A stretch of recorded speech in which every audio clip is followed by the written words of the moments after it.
अस्सलामुअलैकुम वरहमतुल्लाहि वबरकातुहू। मैं हूं अब्दुल करीम मलिक और आप देख रहे हैं खबरें दीन की रोशनी में। नाज़रीन, हम बढ़ते हैं आज की पहली खबर की तरफ। अक्सर मुसलमानों को ख़ास निशाना बनाया जाता है और कुछ प्रोपेगेंडा न्यूज़ चैनल्स और वेबसाइट्स हैं जो आए दिन मुसलमानों और इस्लाम के ख़िलाफ़ कुछ ना कुछ लिखते रहते हैं और जानबूझकर ऐसे लोगों को सामने लाते हैं जो इस्लाम और मुसलमानों के ख़िलाफ़ बोलते हैं। ऐसी ही एक वेबसाइट है जिसका नाम ओप इंडिया है, जो मुसलमानों के ख़िलाफ़ अक्सर प्रोपेगेंडा फैलाती है।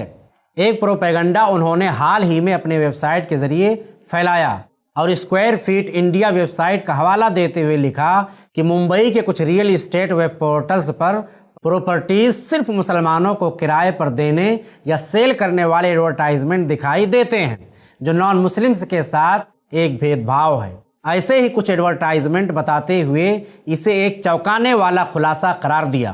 पर आपको बता दें कि हम इस खबर को प्रोपेगेंडा इसलिए कह रहे हैं क्योंकि मुंबई और देश के दूसरे हिस्सों से मुसलमानों को भी प्रॉपर्टी न बेचने और किराए पर न देने की भेदभाव की कई सारी खबरें हमें इससे पहले और हाल में सुनने में आई हैं। लेकिन इस रिपोर्ट में वेबसाइट ने उन खबरों को सामने नहीं लाया। ऐसा क्यों? मुसलमानों के साथ हो रहे भेदभाव पर क्यों बात नहीं की? आपको बता दें कि हम ऐसे तमाम लोगों से सहमत नहीं हैं जो कि दूसरे धर्म के लोगों से भेदभाव करते हैं, जबकि इस्लाम ऐसा करने से मना करता है और पैगंबर मोहम्मद सल्लल्लाहु अलैहि वसल्लम ने पड़ोसियों के साथ अच्छा सलूक करने की शिक्षा और तालीम दी है। और हमें पैगंबर मोहम्मद सल्लल्लाहु अलैहि वसल्लम के सहाबा यानी उनके साथियों से मालूम होता है कि वो अपने नॉन मुस्लिम पड़ोसियों से अच्छा बर्ताव करते और उनसे तालमेल रखते थे।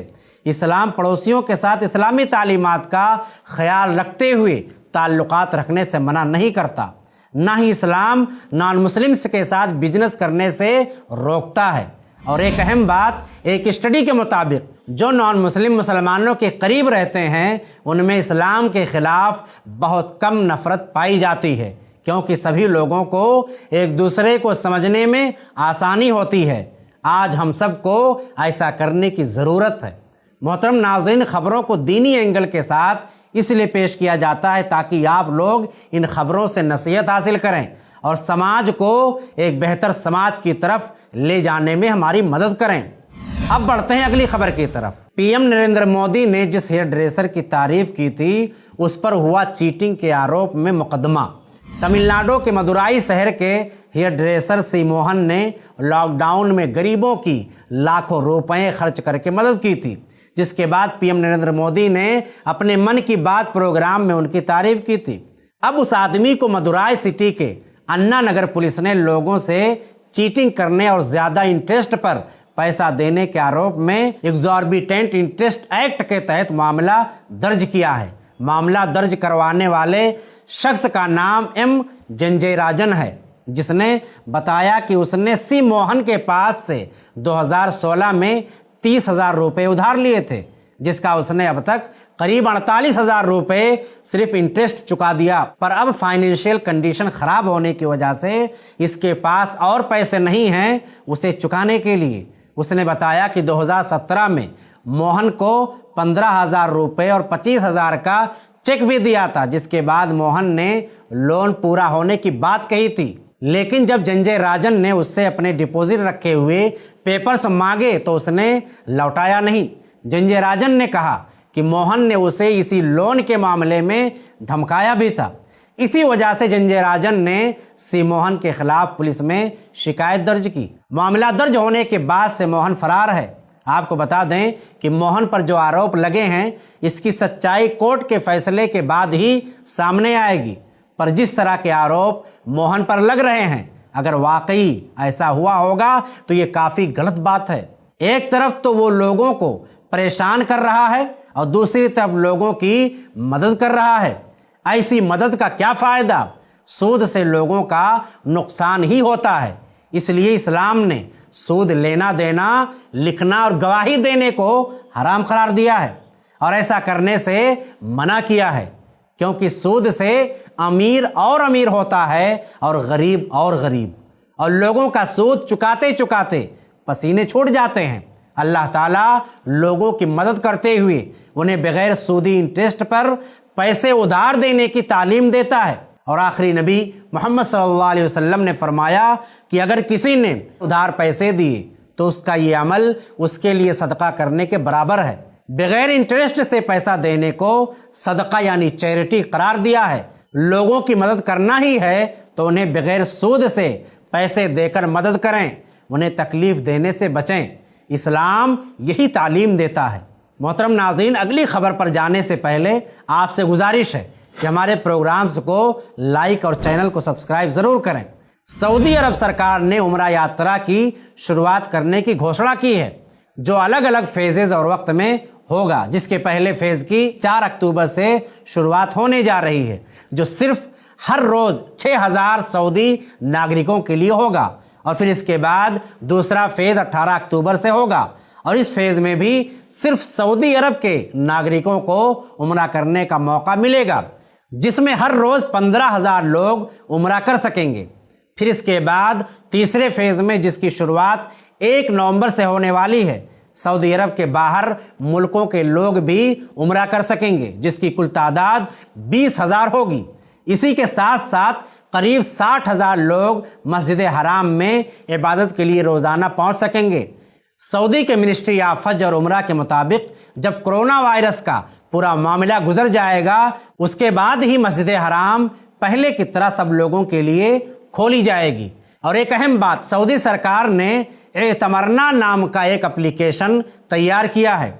इस एप्लीकेशन का मकसद लोगों की हेल्थ स्टैंडर्ड मेंटेन करने और उम्रा यात्रा बुकिंग करने के लिए किया गया है। जो लोग हमारे देश से उम्रा करने जाना चाहते हैं वो लोग 1 नवंबर के बाद ही उम्रा जा सकते हैं। अल्लाह ने कुरान में हज के साथ साथ उम्रा करने का हुक्म दिया है, लेकिन हज सिर्फ और सिर्फ साल में एक बार ही होता है, जबकि उम्रा हम साल में कभी भी कर सकते हैं।